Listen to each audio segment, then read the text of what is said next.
So, Hare Krishna, everyone. We'll continue reading from the next paragraph where Mahaprabhu is encouraging uh, Sri Ramananda Rai to speak further about the transcendental pastimes of Sri Radha and Sri Krishna.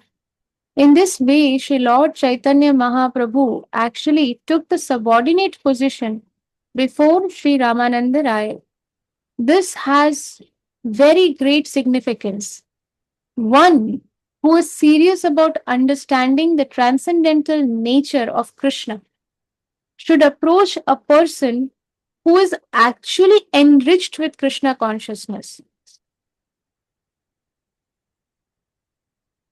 One should not be proud of his material birth or material opulence, material education, and material beauty, and then try with these things to conquer the mind of an advanced student of Krishna consciousness, which means that if somebody is very opulent in any of the riches, any of the parameters, very opulent, is very rich, belongs to a very aristocratic family, has a lot of high education and degree, or a very high position, very good looks, whatever position it may be. With these are not even counted as any qualifications also for spiritual progress.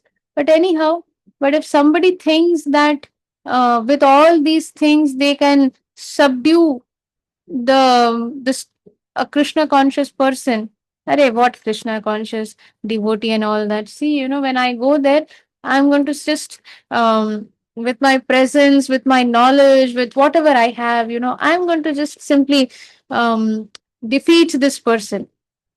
If somebody goes with that kind of mindset, then such a person will never be successful in their mission. Mission is, if somebody really wants to understand about Krishna and all this material wealth and birth, material wealth, material education, material beauty, all this cannot help. So with such parameters in mind, one should not approach a spiritually advanced person. One who thus goes to a Krishna conscious person thinking that he would be favorably induced is under a misconception about this science. One who is spiritually advanced will never have any interest in all these things. We know the pastime of Srila Gaur Kishore Das Babaji Maharaj. How there was one, of course, many persons approached him and they came to take his blessings, seek his blessings. Said, Babaji Maharaj, you are so advanced. If you give us your blessings, then we will also receive your mercy. Okay. Babaji Maharaj would say that, okay, fine, yeah, I am giving your blessings now, please. But there was one person specifically who came to Babaji Maharaj and said, Maharaj, because of your blessings, I have received so much mercy of Krishna, and now I have a huge house and everything, a good wife, a good family, and I want to take you in my house. Because of your blessings, I have made such a huge house, and everything is there, so opulent. And you are sitting here under this tree, so hot. In winters it is so cold, in summers it is so hot. I want you to come and stay with me. And Babaji Maharaj, devotees are not fools. They may be humble, not maybe, they are humble, but they are not fools. Babaji Maharaj says, oh, you're feeling very pained that I am sitting here in all this condition, but you are, yes, Babaji Maharaj. Okay, then do one thing. You leave your house and your wife and your family and you come and sit here with me. You want to spiritually advance, right? Then you sit with me. Let us do spiritual activities. And this person gets so scared. Why he wanted Babaji Maharaj to go with him and stay with him in his house? Because wherever such pure devotees are there, the people will follow, fame will follow, money will follow. So this person just wanted fame and money, nothing else. So if somebody tries to approach a very spiritually advanced person with all these material things, they are making a grave mistake. That means they are under a great misconception about the spiritual science. One should approach a Krishna conscious person with all humility. Such a highly elevated Krishna conscious person would not be available to receive any tangible service. A challenging, puffed up person cannot gain anything from a Krishna conscious man. Somebody who thinks I already have all the knowledge. I know. I have studied so much. I am working in such and such company. Or no, for spiritual life first, you have to leave this. This is a very common thing. People have there's a common dialogue people will say, this is samsar, we are grihastas and we cannot do any spiritual activities.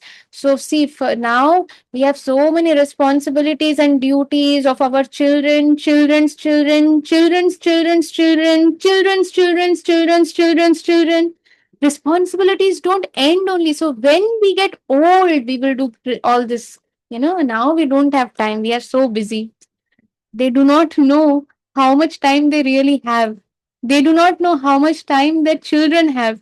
And they do not know how much time their children's children also have. Nobody knows that. What old age and what are you going to do in old age when you are half blind, half deaf, half the memory is gone, can't remember anything? What is somebody going to do? And what is Krishna even going to do with such a person? Gopis are not old, well, coming like that with a stick in their hand, cannot do anything. You have seen Krishna's gopis, they are all young. Everybody in the spiritual world is young. There is no place for old people there. Therefore, there is no old age there. Krishna is ever young. Krishna's pure devotees are ever young. What all these old people will do there? Therefore, they have to stay in this material world only, wait for their old age to come. So, therefore, one should approach a Krishna conscious person with all humility and put relevant questions to him and not challenge him. Relevant questions means to genuinely understand how can I advance in my Krishna consciousness, not some challenging questions. So this is how to approach a Krishna conscious person. If one were to challenge a Krishna conscious person, such a highly elevated Krishna conscious person would not be available. No, I was reading somewhere else, isn't it? Anyhow, I will continue reading this part. If one were to challenge him, such a highly elevated Krishna conscious person would not be available to receive any tangible service. That means such highly elevated Krishna conscious persons don't waste their time in such unnecessary material mundane arguments and debates. They are not interested. A challenging, puffed up person cannot gain anything from a Krishna conscious man. He simply remains in material consciousness. Although Lord Sri Chaitanya was born in a high Brahmin family and was situated in the highest perfectional stage of sannyas, he nonetheless showed by his own behavior that even an elevated person would not hesitate to take lessons from Sri Ramananda Rai. Although Sri Ramananda Rai appeared as a householder, appeared. Householder means one who has forgotten Krishna and only drowned in their family and whatever, but everything material. But this term in Vedic, the Vedic term is Grihastha Ashram. Ashram means where the Vedic rules and regulations are followed, are maintained. That is an ashram. Otherwise, those who do not follow the Vedic principles, those who do not maintain the Vedic rules and regulations in their married life, they're simply griha medhis who are only um, focusing on Varna Shankara. That means demoniac children, demoniac progeny. Therefore, Grihastha ashram.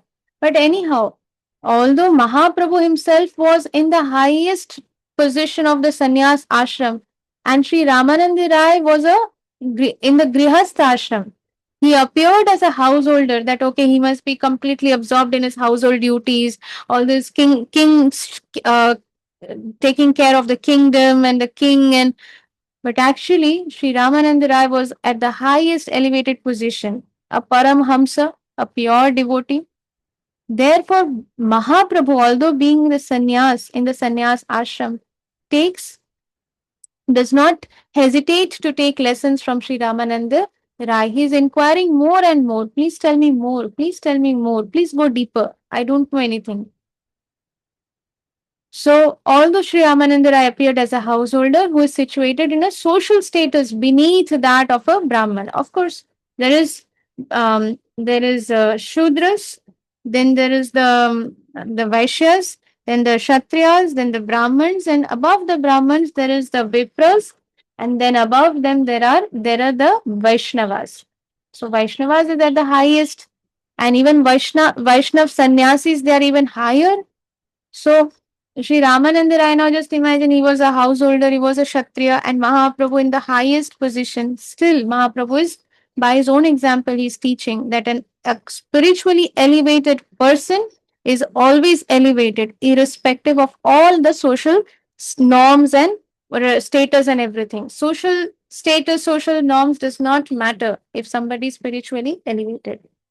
Whether somebody is a Mataji, a Prabhuji. Hmm? So that is what Mahaprabhu teaches us. Thus, Lord Sri Chaitanya Mahaprabhu clearly showed that a sincere student never cares whether his spiritual master is born in a high Brahmin family or a Kshatriya family, or whether he is a high grade sannyasi, a brahmachari, or whatever. Whoever can teach one about the science of Krishna is to be accepted as a guru. Kiba Vipra Kiba Nashi. Kiba Vipra Kiba Nyasi. What is it? I can't remember the last part. Jai Krishna Tattva Vetta Shei Guru Hoy. So it doesn't matter who is a sannyasi, who is a Brahmin, Shudra can annoy. If somebody is a Shudra also. See, Srila Prabhupada went to the Western world, and those who were living in at a like a life lower than the dogs and cats also, they Srila Prabhupada went there and transformed them, and they all became pure devotees. And pure devotee is always a pure devotee. Now, if somebody starts looking at the externals, this person, was a hippie at one point of time. This person has eaten beef at some point of time, or this person is not even an Indian. What to speak of Brahmin family? Then that is a great, great Vaishnav uh, offense, Vaishnav aparad, and that Vaishnav aparad, Mahaprabhu will never accept such a person who does such Vaishnav aparad. One should never judge a Vaishnav through his externals. So such pure devotees, they may have been hippies or whatever they may have been, but if they have come under this bona fide parampara, if they have sincerely followed this bona fide process, if they are sincerely following the instructions of Srila Prabhupada, then they are to be considered pure devotees, because now they are no more what they were. Every sinner has a past. No, every saint has a past and every sinner has a future.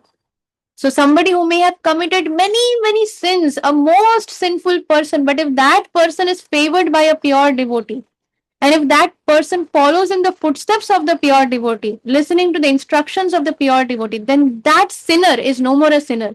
That person is to be considered situated at the highest platform. That person is a pure devotee. But if somebody is born in a Brahmin family, very aristocratic family, in their house always puja part, this, that, everything is going on, but this person has fallen from the position, is not maintaining this standard, is not taking association of pure devotees, is not interested in Krishna Katha. Although born in a Brahmin family but has started eating beef. So many Indians, after going abroad, they eat beef and they speak ill about Krishna. They speak ill about Krishna's devotees. Such persons are to be considered to be in the lowest platform. They are worse than mlechas. It doesn't matter whether they are born in Brahman family wearing that janoi or not, it does not matter. But if somebody cannot understand the words and instructions of Krishna, if somebody cannot follow in the footsteps of the pure devotee, if somebody is not making their putting efforts to make their human form of life successful, such a person is to be considered the lowest of all mankind and the most um, misfortunate person. Because after getting a human birth, also, and after being born in a Brahmin family, also, they are becoming mlechas. So, this is what Mahaprabhu is trying to establish. So, we'll pause here for today, and Krishna willing, we'll continue reading tomorrow, starting the next chapter, chapter number 31, the Supreme Perfection. So, thank you very much, dear devotees, for your kind association. वाञ्छाकल्पतरुभ्यश्च कृपासिन्धुभ्येव च पतितानां पावनेभ्यो वैष्णवेभ्यो नमो नमः। अनंत कोटि वैष्णव वृंद की जय। श्री श्रीमद श्री जय स्वामी गुरु महाराज की जय। जगत गुरु श्री प्रभुपाद की जय। निताई गौर प्रेमानंदे। हरि